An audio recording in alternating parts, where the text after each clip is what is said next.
Welcome to the Friday Happy Hour with victory strategist, award-winning author and your happy hour host, Annmarie Kelly. Each week, Annmarie chats with women who have reinvented, started over or wrote fabulous next chapters. They share how they overcame their midlife challenges and how you can too. So kick back with some good happy hour something to drink and enjoy today's show.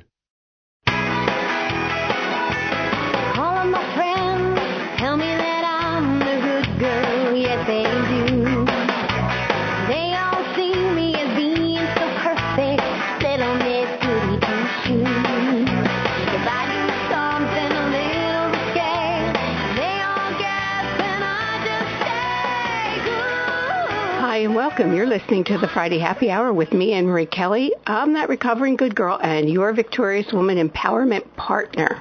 And this is where us victory chicks and you men who care about us meet on Fridays to chat about things we can do to overcome our challenges, get empowered, and make our lives sparkle.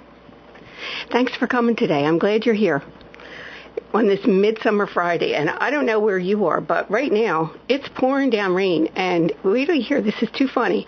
I got out of my car today and wasn't thinking that, there's like rivers going down the street. And I have flip-flops on. Well, now I only have one flip-flop on because the other one is just got caught up by the river of water in the street and it's gone. So I'm here with one flip-flop on and one barefoot. So professional. Hey, listen, wherever you are in the work spectrum, whether you're in a first career, a second, or thinking about what your next act is going to be, you want your life and your work to mean something. So I think you'll be interested in hearing what today's guest has to say. She's Sarah Vermunt, and she says your work should feel like a groovin' Marvin Gaye song. And you should be having a careergasm. Sounds interesting, huh? Well, it was to me. I met Sarah in New York last month, and she's smart and funny, and she wants to help you find your way to feel good work. So she's coming to Happy Hour with us today. I think she's going to be fun. And brace yourself. I think I might have some bad news for you. Well, bad news if you were thinking about going clubbing tonight.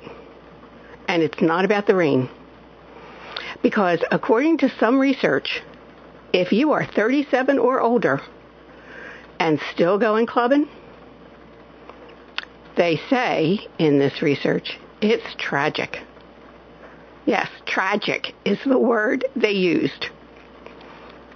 I hope you're laughing as much as I did when I read it. Now, first of all, by this point in life, we know what tragic is. And being over 37 and going clubbing might be inappropriate, silly, dumb, but not tragic. Okay, clubbing in itself is kind of tragic, but it has nothing to do with age. Now, I don't know about you, but I did a lot of clubbing when I was yes, it was tragic. I did a lot of clubbing. That's how I know it's tragic. When I was in my early 20s. And I did it before I was 21. In fact, I'd go clubbing with Liz, a girlfriend who had a fake ID. I didn't have one because for some reason I looked older then. I know, I look like a kid now, I know it. But at 17 and 18, I looked like I was 22. Maybe it was being a teacher. Maybe it was my Italian heritage. Or it could be that I'm a Capricorn. For all you Capricorns, tell me if you didn't think you were an old soul kind of teenager. You didn't quite always fit in with the typical teenage stuff. You were overly responsible, stuff like that. You thought about consequences. And then as you got older, you lightened up. So in essence, you got younger with age. And now you're like a kid, right? That's not atypical of a Capricorn. All right, well, I'm telling you that. So, Capricorn or not, when I was 18, 19, 20, my friend Liz, who was older than me, looked pretty young. So here's what we'd do. We'd go to a club, and she'd go in first. And if she didn't come out in 5 minutes, then that means she got in with her fake ID. And then I'd go in and meet her. We never really considered that I wouldn't get in. And oddly enough, I didn't start getting carded until I was 22 or 23. And that was probably at the Princeton or Jack's Place in Avalon or someplace like that. Now, of course, these days, with all the litigation, some places card everyone, even those of us who are well over 21. But it was different then. But here's what I was thinking about when I read about that survey. Who is still going to clubs at 37? I mean, by the time you pass through your 20s and you've been going to clubs since college, aren't you sick of them? The drinks are pricey, and you know you aren't very likely to meet anyone you want to date. Okay, if you're a woman, you might go with your girlfriends to dance, because that might be one of the only places you can go out to dance. And I'll do that. In fact, I still do it sometimes at that Briquette Lounge down on 100. But actually, that's not really a club. It's a country western bar with a very age-diverse clientele. And I go to dance and have a couple of drinks. Also, back then, if you were looking for love, going to clubs was the thing that you did. But now, with all the online dating services, you don't need to do that. You can just type up a profile and see what happens. I guess that's the same kind of, I guess it's cyber clubbing. The difference is, for us victory chicks, is that you don't have some sleazy guy grabbing at one of your body parts as you make your way through a crowd. Okay, that might have only happened to me at the Rusty Nail in Havertown. I know some of you know where I'm talking about. And I'm kidding, it wasn't just me. If you were at the Rusty Nail, that happened to you. And you victory chicks, you know what I'm talking about, right? But really, 37? I don't know, maybe that is tragic. Maybe there's more to... So here's the other thing. There's more research that says that by 31, you are more likely to pass on going out because the whole clubbing scene bores you, or because you bought a house and can't afford the drink prices, or you've been married and divorced and now you have kids to take care of and can't afford the babysitter. It's a whole different kind of lifestyle. And another possibility, the club goers, by the time you're 37, are too young for you. Earlier this year, I talked to two 30-something guys, and they were complaining that when they went to clubs, all the 20-something women were, in their words, kids. Now, on the other hand, if the club you're going to has a golf course surrounding it, you're talking about a whole different environment, aren't you? And for those clubs at 37, you might be one of the younger ones. It's all relative, isn't it? Well, that was something that made me laugh this week, but I wasn't laughing about working on my next book, The 5-Year Marriage. No, it's nothing bad happened. But happily, it's in its final edits. Those should be done by the month's end. And then it'll be on its way to printing, and hopefully sometime in August, the printing will start. And I'm still looking at that October launch date, keeping my fingers crossed. So I still have one foot in the editing, because after they edit it, I have to go back and work it up. But I'm moving my mind out of the writing phase and into the marketing and pre-selling phase. And I have to tell you, that's a bear. Marketing has not been one of my favorite things ever. But there are two things that I've been finding fascinating. You know, as I've been writing about parts of my past, I've been thinking about all the people who were part of it and whom I don't see anymore. You know how that is. Somebody comes up from your past, and you remember things like where you were, who you were with, that kind of stuff. So as I thought about people, I started getting curious, wondering what happened to them. So utilizing my girlfriend's Google and Facebook, I've been looking those people up online. And no, not just the guys I dated. In fact, I didn't date but a couple guys with any seriousness. My dating life consisted of long dry spells broken up by short 1, 2, 3 dates with one guy, and then it was over. So I really didn't have a relationship with those guys. But I'm curious about some of the girls I was friends with. And you know how it is. You're really tight, you share a lot with them, and then, you know, somebody gets married, somebody moves, you know, that kind of stuff, and you drift apart. Well, as I've been writing 5-Year Marriage, I got curious about some of those people, and here's what's so fascinating. When I've Googled someone, I've learned that there are so many people with the exact same name. Now, some names, like I have my childhood girlfriend, Carol Smith, who married to John Smith. It's not a surprise that there are hundreds of Carol and John Smiths. But what's amazed me is that same thing happens with more unique names.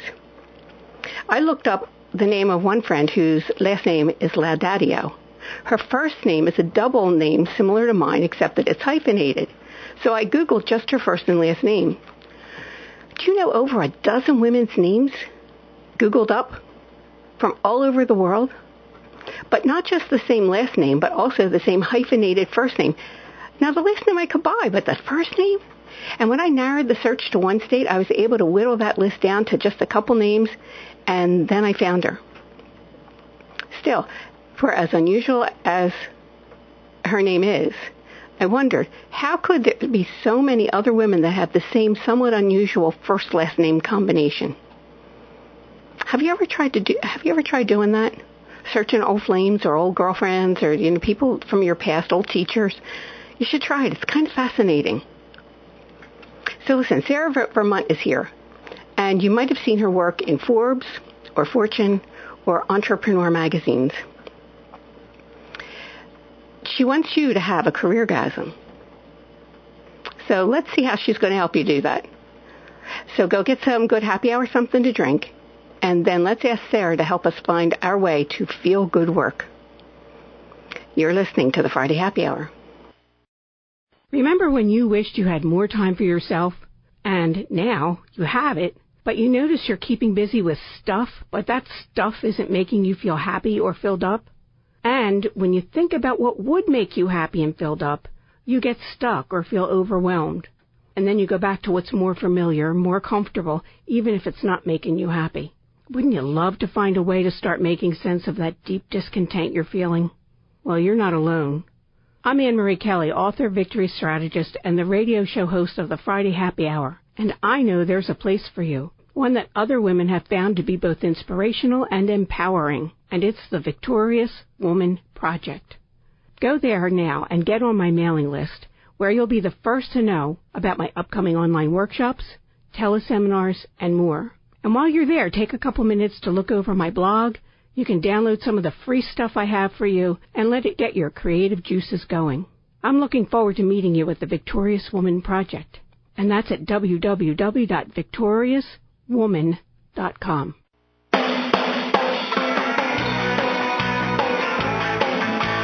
Welcome back to the Friday Happy Hour. I'm your host, Annmarie Kelly, and I'm with the woman who loves careergasms, Sarah Vermunt. How are you doing, Sarah? Hi, I'm really good. I'm so happy to be talking to you. Oh, I'm glad you are, too. Listen, I was talking before the break about looking people up like old flames and old girlfriends on through Google or Facebook. Do you ever do that? I have. Is there anyone who hasn't?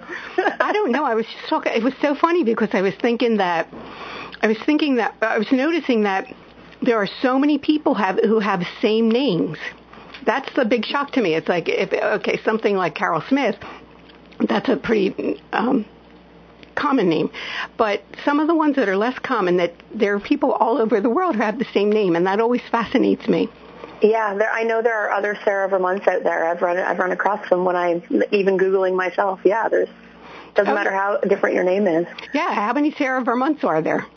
Well, there's only one that I know of and that I see often. And so, one other one, yeah. So you hope she's doing your name good. Oh. Yeah, I hope so. Sarah, this is Happy Hour, and I wanted to ask you a question because I was reading Careergasm, and you like to tell your clients to make lists of things they don't like. And then I do, yeah. And then in the book, you give a few of your own, and one of the things you don't like is wine. I know. I feel like I'm like the only woman out there who doesn't like wine. Well, you have just met your soulmate because I'm not a big fan of wine either. So, oh, really? Oh, my gosh. Everybody's all about wine all the time, and I actually think it's really gross. So that's awesome. Well, not Twinsies. only... I'm sorry? We're twinsies. We're twinsies. Yeah, in fact, I have a friend who lives in Texas, and she was here one time, and if I drink wine, I drink white wine. And she said, white wine doesn't even count. You have to drink red wine. And I said, but I don't really like it. And she said, well, you have to develop a taste for it. I know. That's what we're supposed to do, right? I'm so not down with that. I remember the first date I had with my ex-husband. He made me this, lovely meal, and he, brought a bottle of wine, and I, choked it down, and, then, of course, because I drank the wine once, he continued to have wine, and then I had to, out myself as somebody who didn't actually enjoy wine. Yeah. I don't like beer either. I'm just, not a boozy kind of person, generally. Well, I've never had a beer ever in my life. We are twinsies. But I do like scotch. That's my drink. See, I'm one of those girls. I'm like the stereotypical, like I basically have teenage boozy taste. Like I like my drinks to taste like dessert, kind of. I like sweet little things. Then you should try chocolate red wine because it tastes nothing like red wine, and it's so desserty. It's good. Oh, I would actually be on. Oh, and then you're up in Canada, so you do the ice wine. Yes, we do. That's one of my favorites. I love that. That is something that I'll drink if I'm if I'm in Canada. It's hard to get down here because we don't have the same temperatures. Yeah, the climate's different. Yeah. So, you know what, Sarah? You were not drinking at all on the day that you were working on your PhD in Starbucks, and you fell apart. Yeah. Can you tell us about that day? I sure can. So I used to be a professor at a business school, and that was the career path I had chosen for myself. And it wasn't long, just a couple of years down that path, until I started realizing that it really wasn't for me. And so I was, working as a professor, teaching some courses, coordinating some courses, also finishing my PhD at the time. And I was working at a Starbucks, just preparing my lecture slides for that week. And I was switching from working on my teaching materials to working on my dissertation. And I knew that I had really not enjoyed my work for a couple of years. I do not enjoy conducting research, and that's about 80% of a professor's job. Sure. Teaching is a small amount, actually. I loved teaching, but I hated research. And something about switching from working on my presentation for the lecture that night and moving into working on my dissertation research, I just kind of snapped. I started like crying uncontrollably. Like this was a very crowded Starbucks. So I ended up having a breakdown in the middle of a crowded Starbucks. Shaking. I thought I was going to spill my coffee on my computer, and it's like something in me just snapped on that day, and I could not do the work anymore. And I had spent a couple of years trying to push myself through the work because, working in academia, like it takes a lot of work to get there. So I was really trying to push through, and, I was really afraid of what people would think if I left. Afraid of losing everything I'd worked for, but I couldn't do it anymore. And so I had a breakdown. It was really embarrassing. I kind of felt like I was hovering over my own body. If you ever had like one of those times in your life where you kind of watch it unfold. Mm-hmm. That happened, and I gave notice the next day that I was quitting. So it was awful, but it was exactly what I needed. Huh. So, and that's how you got your own careergasm going, huh? Yes, it is. Yeah. I mean, at the time, I was already starting to build a coaching practice because I knew that I wanted to be a career coach. And as I was building the practice, I was like, oh, my God, this is like kind of ridiculous. Like, I don't want to be hypocritical here. I'm in this career I don't love. I'm trying to help other people find careers they love. And so something had to give at some point. And I never planned to leave my career in academia as soon as I did. So I moved into the work I'm doing now a lot faster than I expected to without much of a but that's just the way it had to happen for me because I was so unhappy. I always like to read when authors put their dedications in, and yours was interesting because you dedicated Careergasm to anyone who dreads Monday morning. Now, you've known that feeling. I've known that feeling. I'm sure most of my listeners have known. But the other thing that I think sometimes, and for my listeners especially, the dread might be coming because they already know that they're leaving a job and they want to do something exciting and more meaningful. And then they're like, oh, but I don't know what it is. And, Sarah, instead of dread, you want my listeners to have a careergasm. So before we talk about how to do it, tell them what that is. Well, a careergasm happens when your work feels good, plain and simple. And truthfully, your work should feel good most of the time. But most of us don't get there, truthfully, until we do go through the dread and the fear and feeling lost and uncertain. Like other forms of gasms, it takes a little work to get there sometimes. Yeah, and you know what? So if I've been doing the same job for a long time, and maybe I loved it for years, but now there's so many changes in the workplace. There's like so many more new regulations, and almost everyone seems younger than me. And I've lost, and I love how you put it, I've lost that love and feeling. But, if I missed it and I wanted to get it back, sometimes, and I talk to women all the time who are the same way, they just don't know how to do it. So if that's my story, how would you, as a career coach, tell me how to get that love and feeling back for something, not necessarily what I'm doing, but what else can I do? Yeah, there's a few different ways to do it. Like if you want to get the love and feeling back and you want to stay in your current job, there are so many things that you can, very small things that you can try to tweak in the job that you have in terms of like how you schedule your time, the boundaries you set for yourself at work, so many things. But most of what I help people with is to help them figure out what they want so they can actually finally quit the job they hate and get that love and feeling somewhere else. And that's really hard to do if you don't know what you want. There are so many people who don't like what they're doing, like you say, the situation where you've lost that loving feeling, but you don't know how to get it back because you don't even know what you want. So what most people do when they've lost the love and feeling, they're not loving their job anymore, is they sort of panic and they hit the job postings and they just go to see what's out there. And I got to tell you, that's totally the wrong thing to do because it's really hard to find something that's a good fit if you don't even know what you're looking for. So I'm a big fan of clarity first and strategy second. But it's really natural to want to slip into strategy when you're feeling like kind of panicked and like you just have to get out as soon as possible. Mm-hmm. But what I always invite people to do is just press pause on strategy. Know that you'll get there eventually. You'll do a job search eventually, or maybe build your own business on the side eventually. But if you can go deep and either work with someone, read some amazing books, do, classes and courses to help you figure out what you want, man, that's going to pay off for you in the future. So I was a big fan of clarity first, strategy second. And you know what, Sarah, you do that. You in Careergasm, you talk about if I've forgotten what's important to me, you have a few things you're a fan of lists.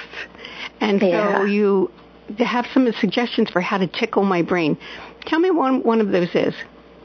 Well, one of the first things I ask people to do in my book, Careergasm, is I have them write 2 lists. And there's a chapter called Embrace Your Inner Toddler. And I actually think we'd be a lot happier in our personal lives and our professional lives if we just sort of embraced our inner toddlers a little more often. And what I mean by that is to get really clear on the things that make you want to throw a raging hissy fit. Like just like you're a toddler who was told you can't have the big bag of gummy bears in the candy aisle, like flopping like a fish on the floor. So to come up with all of the things that like just make you want to throw a raging fit, particularly about your work, the things that drive you crazy. But then also to come up with another list of the things that make you want to squeal with delight, the way a toddler does at the park or at the splash pad, the things that really light you up. Now, that's hard to do if you don't have a lot of that in your current job, but I make people make these big, dreamy lists, and that's a good place to start because it's really hard to know what your ideal dream job is right away. I think it's way easier to start with career ingredients, and that's what these lists are. They're just ingredients of things you want more of and things you want less of, and that's a really nice low-pressure way to start thinking about what you want to include in the next phase of your career and also what's not invited in the next phase of your career. Oh, I love how that is what's not invited. Sarah, yeah, we need to not invited. Yeah, we need to take a break, but when we come back, I want you to tell my listeners what you do with those 2 lists. Okay, beautiful. So that's great. Everybody hang tight. We'll be right back. You're listening to the Friday Happy Hour. Hi, this is Annmarie Kelly, author, victory strategist, and the radio show host of the Friday Happy Hour. I trust you're enjoying my conversation with this fabulous, victorious woman. If you're getting inspired with ideas and feeling empowered, this is just the tip of the iceberg. There's more for you. Tips, downloads, resources at the Victorious Woman Project. Go to victoriouswoman.com and look around and get on my mailing list so you can be the first to know about the newest good things I have for you. That's www.victoriouswoman.com.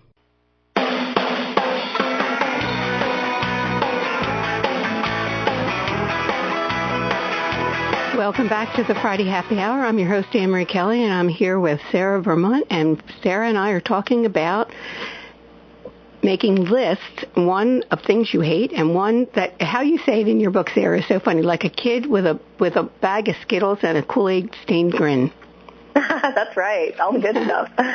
So now I have my two lists of things that I hate that I don't want to take into my next job and all this stuff that I really love. And what you say is if you loved it when you were 8, chances are there's something about it you still love. Or the other thing is that you say, if I was obsessed with something. So what do I do with all of that? And can you give us some examples of people who turned some of their childhood passions into a new career? Sure. So we talked about the hissy fit list and the squeals of delight list. Mm-hmm. Another list you can make is like trying to think back to the things you loved as a kid, because there are parts of us that are so fundamental to who we are that they have been parts of us always, even when we were children. So if you're a creative person now, chances are you were a creative person when you were a kid. If you were musical, chances you were musical. If you were analytical, chances are you were analytical back then. So looking back to remember some of the things you loved even back then can be really helpful. Now, that doesn't mean that if you really loved Lego as a kid, you're probably going to be, working in construction. What I like to do with these lists is not take any single item on the list too seriously, but rather look holistically at the lists you have and start to notice what themes are running through them. Like there might be like a theme that where you notice like, all of the things I did when I was a kid were really social and involved like playing with a lot of people. And wow, in my work, I noticed that I'm feeling really isolated, and all of my work includes solitude. No wonder I'm really wanting a change in my career. Maybe I need to make sure this change I make is a little more social. Or it could be the opposite. Maybe you are a really solitary person and you really love introspective work, and you've been like that even as a child, but your work requires you to be creative and outgoing and around people all the time, and maybe you find that really exhausting. So look for themes among the list to see if they can help you figure out a little bit about who you are as a person and what you want to move towards and what might be a bad fit. And so I'm trying to think, well, for me, I used to read. I read all the time, especially in the summertime. So it's no big surprise that what I'm doing, and I used to ask a lot of questions. So here I am. Well, you're in the right line of work then, aren't you? I am. I read more books than I can begin to tell you, and probably have read more books since I started doing this show than I did for like the 20 years before that. It's fun. Amazing. And I love it. So, and that really is a thing that's the kind of thing you're talking about, right? Yeah, exactly. Like really looking at like the essence of who you are back then, there's probably a thread that even runs into the person that you are now. Mm-hmm. Certainly some things have changed, and of course we want to keep changing and evolving and growing as humans, but the interesting things about the things we loved when we were children is we hadn't absorbed all the like quote unquote rules of society yet. So when you grow up, particularly as you like move into your teenage years and in your 20s, you sort of learn like, oh, some things aren't cool to do, or oh, this societal rule says I should value X, Y, or Z. And so what's actually helpful is to try and unlearn some of the stuff you had to learn as an adult to get more back to the essence of who you were. It's a very different way of looking at making a career change and figuring out what you want, because it's not taking a formal test or an assessment or like an aptitude quiz or anything. It's a very creative, unconventional, outside of the box way of thinking about making some changes. Geez, Sarah, how do you unlearn something that especially by midlife is like ingrained? I'm working on this myself. I think all of us as humans have to work on this because a lot of us carry around these sort of subconscious beliefs that we either absorb from society or beliefs we absorbed from our parents as children or the people we grew up with. And one of the things I think is really, really valuable is to actually examine your stories and your thoughts to see if they're true. So my book, Careergasm, isn't just, like a fluffy little book to like help you have fun at work. It helps you figure out what you want. But then really the second half of the book is about helping you examine your thoughts and move through your fears and assumptions. Because when you're thinking about a career change, usually the first problem is, oh my gosh, I don't know what I want. So that's where people feel stuck. But then as they start to figure out what they want, then the next fear is, oh my goodness, now I'm afraid I can't have it. And so if you want to be happy in your work and you do want to make a change, you actually have to go pretty deep and examine your thoughts and your beliefs and your fears so that you can actually move through them.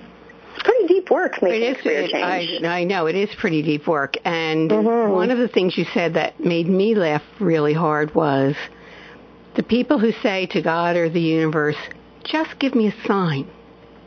Yeah. And my story about that is that after 9/11, when a lot of business dried up, I used to pray, God, just give me a sign and I'll do it. Well, you tell me what to do and I'll do it.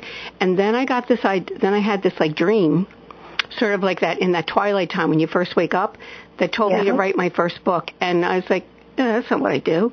And that was it. And the next month, the exact same thing happened.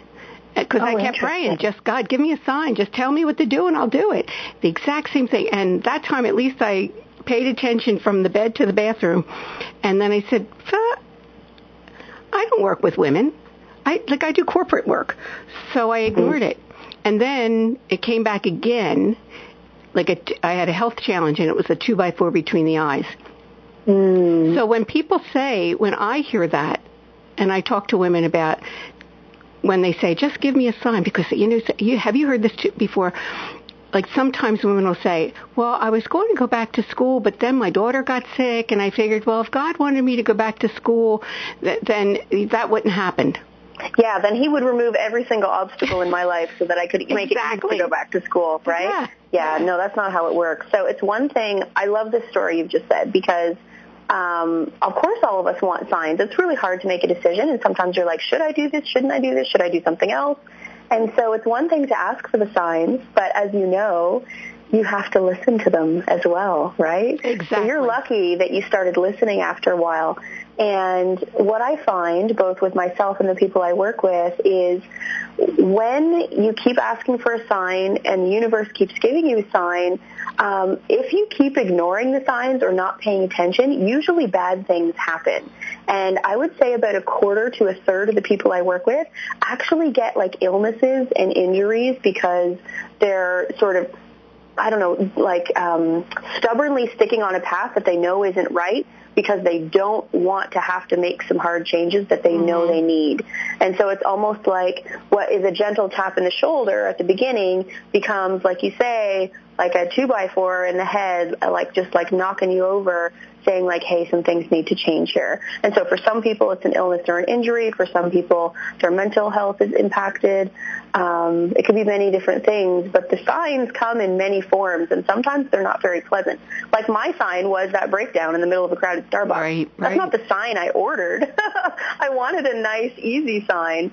They usually don't come in pretty packages. And don't you isn't there like some part of your brain that says you want it like in neon? You want it in neon, and you're walking out the door, and you see, Sarah, do this. Yeah. Like we sort of want they that. tend not to come in flashing lights. And they also don't come with guarantees. That's the tricky thing, too, because any change involves risk, and that's why so few of us actually take the risks we need to be happy. And I think you're absolutely right, because it's a scary thing. It's very scary. Totally. Yeah, absolutely. I think a lot of people think that they have to get rid of their fear, or they shouldn't have fear, and that's when they move forward. And I like to think of fear as, something that you just carry with you, because if you're making a change, even if it's a really good change, it's still going to be scary. It's like you're driving the bus and fear is a passenger, and you know it's going to be a passenger, but you don't let fear drive the bus. You're driving the bus, and it's just along for the ride. Mm-hmm. That's one of 4 things that you write about in Careergasm that I just love. You say it's time, people, fear, and resistance that can get in your way. And I think we have time before the break to talk about the time. And I love what you say about time, because so many of the Victory Chicks love to do a lot of different things. But what do we need to do about our time? In terms of how we spend our time? Yeah, if I want to do this one thing, like maybe it's, in my case right this minute, it's writing a book, but maybe somebody wants to change careers or spend more time with kids or spend less time with kids. What do you have to do when it comes to budgeting your time? Well, there's only a certain number of hours in a day, so before you can make time for something, you have to ditch time elsewhere. And particularly as women, this is really hard for us because we are juggling 1,000,001 things at once, usually taking care of other people. And so if there's something you want in your life, you actually have to make room for it. It's kind of like having, okay, so you're a big reader, right? So you've got all these books at home. If you want to buy more books, but your bookshelf is already bulging, you can't actually fit those books in, right? What you actually have to do is get rid of some of the stuff that's already there so that you can have room to put the books in. That's exactly the same thing you have to do with pockets of time you want to make available for things you want to have in your life, like writing your next book or taking a class or finally taking that hiking vacation you wanted to go on or whatever it is. First, you have to purge some things from your life in order to make room for what you actually want. It's a tricky thing for us to do, and I struggle with it too. It is really hard to do. And I was saying earlier in the show, in my monologue, that my spouse and I are working on storage, and we have almost no storage at our house, so we're doing these different things, and some things have just had to leave the house. They just had to be thrown out, and it's kind of that same thing. It's like you're over.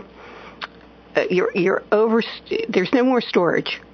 Yeah. And you just have one too of the many ways things. I like to think about this is to treat your time like dollars and spend accordingly. That's a good one. Yeah. Yeah, that's a good one. When we need to take another break, Sarah, but when we come back, you talk about the other thing. It's time, people, fear, and resistance, and I'd like to talk about the people that can get in your way. Oh, love to. So everybody stay close. You're listening to the Friday Happy Hour.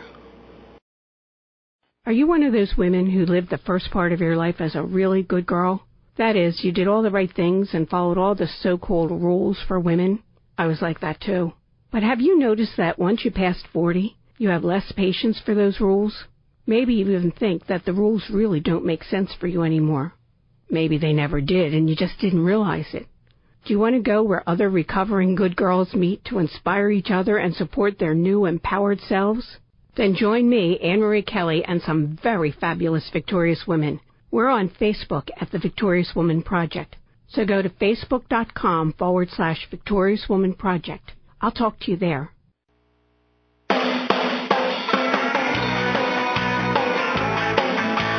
Welcome back to the Friday Happy Hour. I'm Annmarie Kelly, and I'm here with Sarah Vermunt. And Sarah, I wanted to ask you, you talk about, I call them victory vampires in my work, and you call them energy suckers. Who are they? Well, when you make a career change, what you really want is for everyone to celebrate with you because, it takes a long time to figure out what you want, and it's, you have to be brave and, do all sorts of things. And sometimes you don't get the support that you want, and you find you get really weird reactions from some people. So here's why that happens.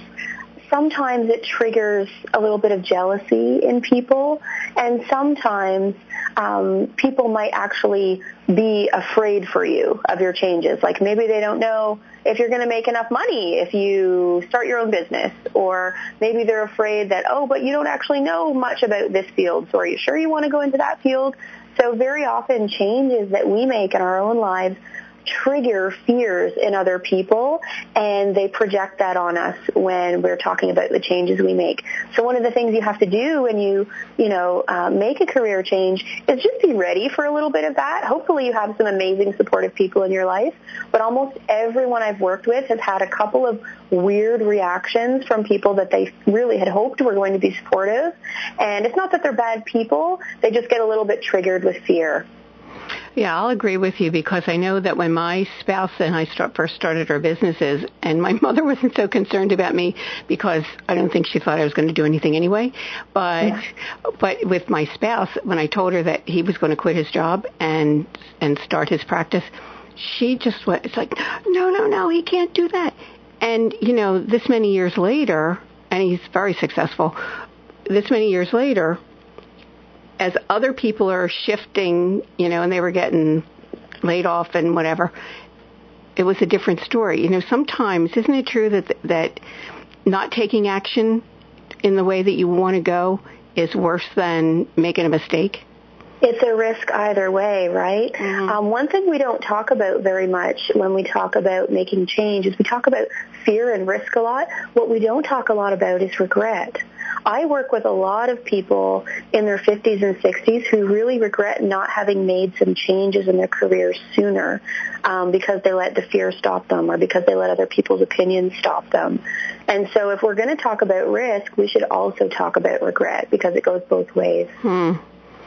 That's really true, and there's so many people, and you hear it because you talk to people all the time. I hear it from women all the time. It's like, I wish I had done this, and by the time you're 50 or 60, it's harder. It's not impossible for some of those things, but it's a little bit harder at that point. It can be. What's really interesting, fears and obstacles come up no matter what age you are. It's usually just the fears and obstacles are a little bit different at every phase of life. That's a really good point because you could have all the money in the world and still fail at something. Throwing money at something doesn't necessarily make it happen the way that you want it to be. Yeah, no, failure doesn't discriminate by age or income or anything else. You talk about something called a side hustle, and I had never heard that term before. What's a side hustle? I know what it is, but your side hustle is a business that you build on the side while you still have the safety net of full-time employment. And this is actually a really good way to start a business. It's how I started my business when I was still working as a professor. I started my coaching practice slowly. And the reason why it's such a good way to start building a business is because it's a way that feels safe. It gives you time and it gives you enough money to make some mistakes and work out the kinks while you're building your business. A lot of people think that all you need to build a business is a really great plan and then you're off to the races. And of course you have to have a good business plan, but you also have to have time to do some trial and error stuff. And we don't talk a lot about trial and error when we talk about business because it's scary to think about trial and error. But you have to do some of that before you really sink into the business and figure out what's going to feel good for you and to have it start making enough money that you can live off of it. So a side hustle is a way to do that when you're still working full time. And it makes people feel safe.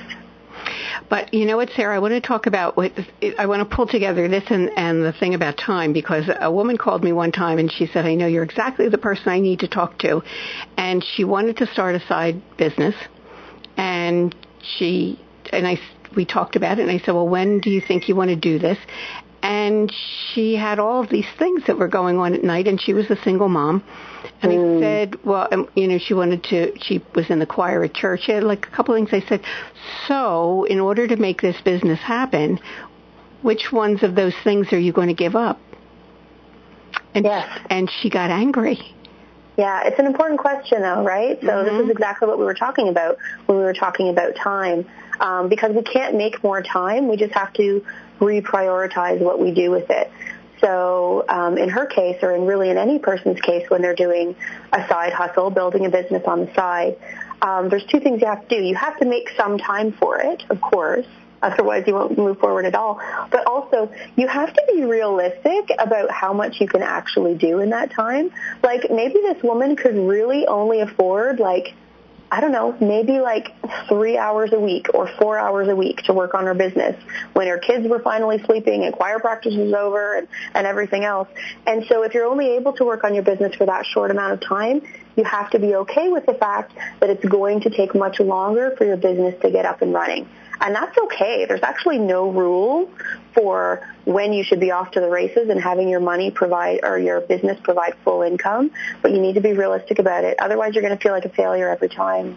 Because it takes such a long time, even just to get it just get it started, just the startup itself. Heck, even to work out your ideas, right? It's so hard to even articulate to people what you want to do and what kind of work you're actually doing so that you can actually either start providing a service or start providing a product. And I think people really need to be really clear about that. And it's going back to what you said earlier about the clarity.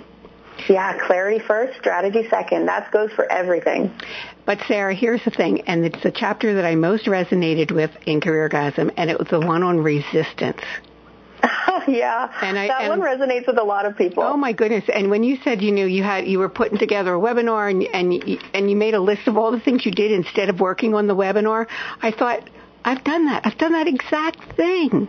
We've all done that. So, yeah, there's a whole, not even just a chapter, but there's a whole section in about 5 chapters in Careergasm about resistance, because there's really nothing like having something you really want to work on that feels really kind of scary and intimidating and exciting at the same time to make you dig in your heels and do everything but that project. I actually think we procrastinate for 2 different reasons.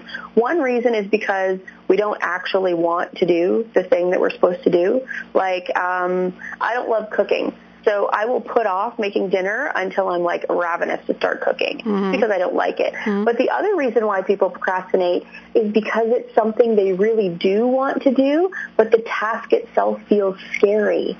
So sometimes really disliking something can cause procrastination, and sometimes really wanting something can cause procrastination if the stakes feel really high for you going after it.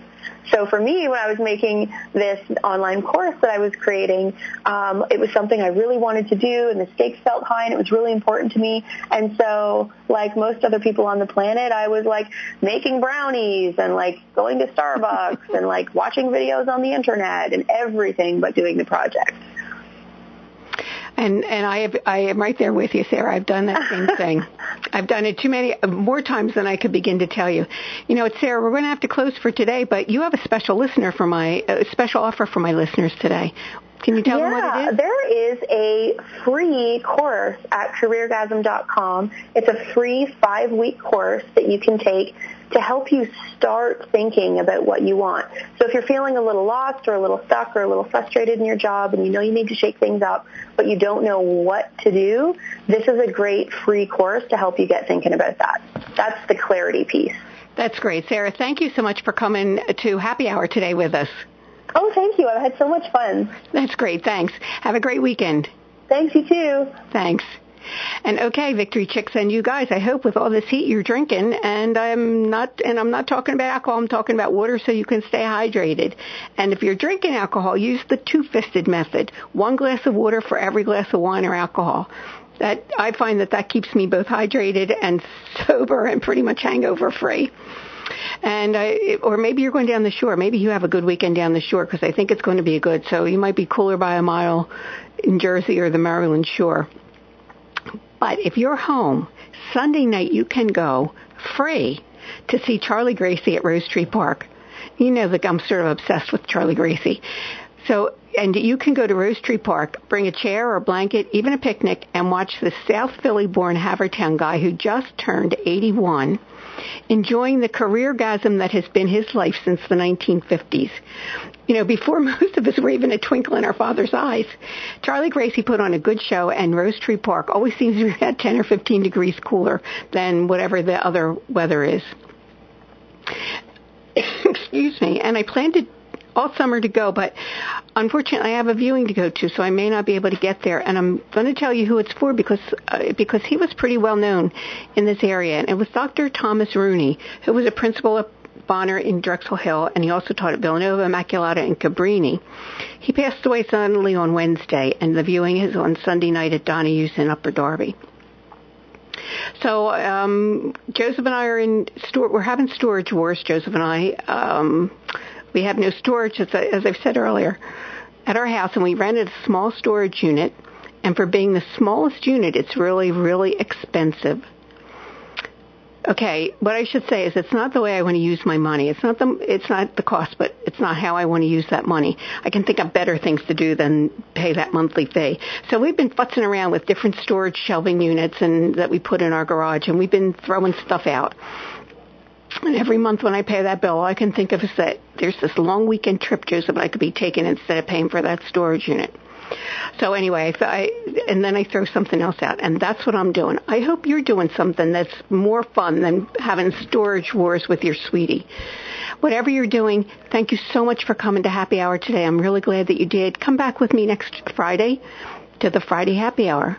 And I have a quote for you, and you'll have to go onto my website and look at it in the radio wrap-up. It was from Maya Angelou, and I forgot to bring it with me. So have a great weekend. See you next Friday. Chen's on.